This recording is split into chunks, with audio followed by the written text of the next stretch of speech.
All right, guys, welcome back. I just got done walking like almost 2 miles across the park here. Look at this nice home in the background, huh?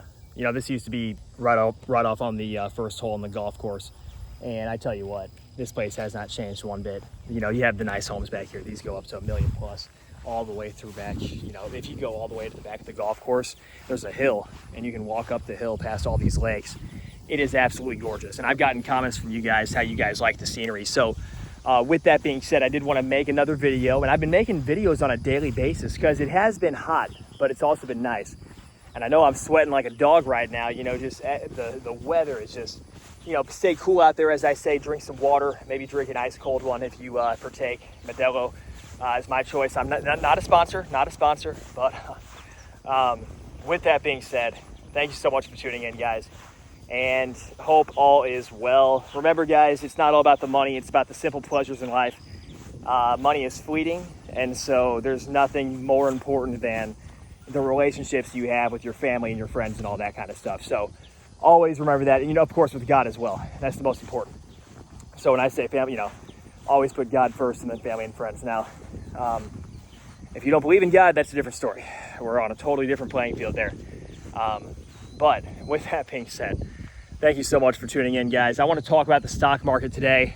I want to talk about the market. I want to talk about why you should invest in cryptocurrencies, penny stocks, and all of these high-risk assets, and also why you should avoid them, of course. Because before we can discuss the opportunities, we must have a massive disclaimer session about the risk, and these risks are substantial. So when it comes to the OTC markets, you are facing massive liquidity risk. You are also facing not just the liquidity risk, but the risk that the stock goes down a lot. That's also tied to liquidity risk. But at the same time, you are not going to receive the protection you get from the NASDAQ, is what I mean. That's the main point. So you can have the share price going down and your liquidity drying up all at once like that, within the snap of a finger. So that's with the OTC and blockchain. I don't care what anybody says. Most of these altcoins you trade can dry up within an instant. And we've seen this happen so many times with all the scams and everything that's happened. So you have to be very careful. Now, there is a lot of opportunity out there. Don't get me wrong. If you want to speculate in this stuff, you can. But just know, and I think the OTC markets has done a better job recently at actually gaining some legitimacy. And we do know that the market picked up big time in 2021. So it's going to be interesting to see what happens going forward with the OTC markets, because I think we're going to see the younger generation come on board more with the OTC. And I really like that for them because, take a break here, this is a nice tree. But I really like that for the younger investors because it's kind of like the Wild West of Wall Street. I have to be honest. I've always been a fan of this type of market because it does demonstrate the one facet. And I'm talking across the board. You can talk crypto, you can talk NFTs, you can talk penny stocks, you can talk whatever it is. This is the Wild West of the financial markets. And that's why I think we love it so much, because it has the ability to draw people in and excite people. And I know for a fact that when we talk about stocks that we've talked about on the channel, you can look back at the previous videos if you're interested, you know, but for the sake of this video, remember that there's always going to be another opportunity. So even if you miss one of them, there's going to be 10 more. So try not to get emotionally attached to those opportunities. And always remember that there's going to be a cycle. Now, what I personally noticed, and I could be wrong, but if you go back to 2013, 2017, 2021, and now 2025, what are you seeing? A continuous cycle in crypto.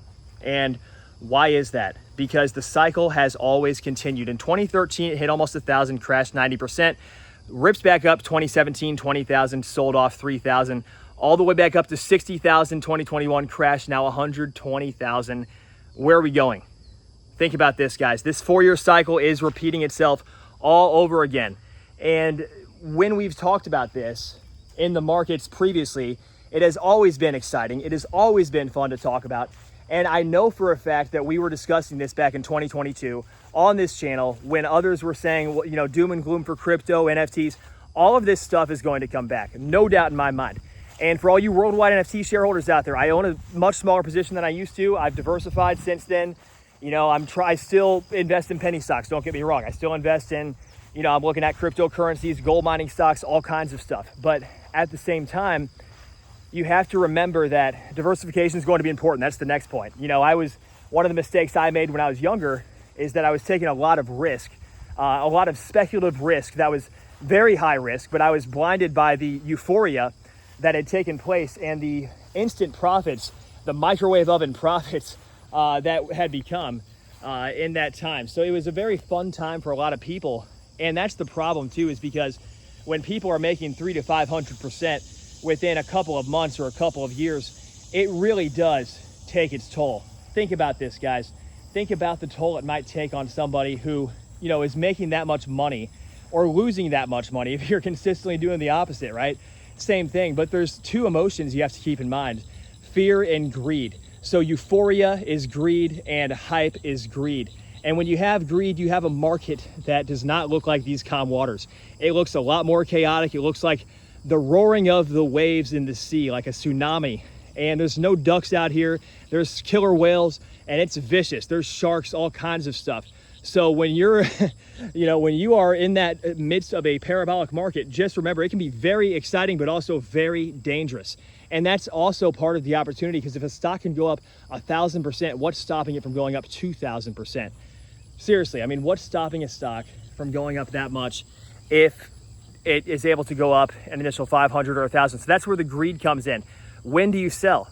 It's better to sell for a 500% return or even a 250% return than nothing, right? So always think about that. Would you rather sell for nothing, or would you rather sell for, a significant discount, 90,000 of what you may have had, right? You don't want to do that. You want to sell for, let's just call it, 500,000, whatever you can get to a 6-figure, 7-figure. You want to liquidate your portfolio with those higher numbers.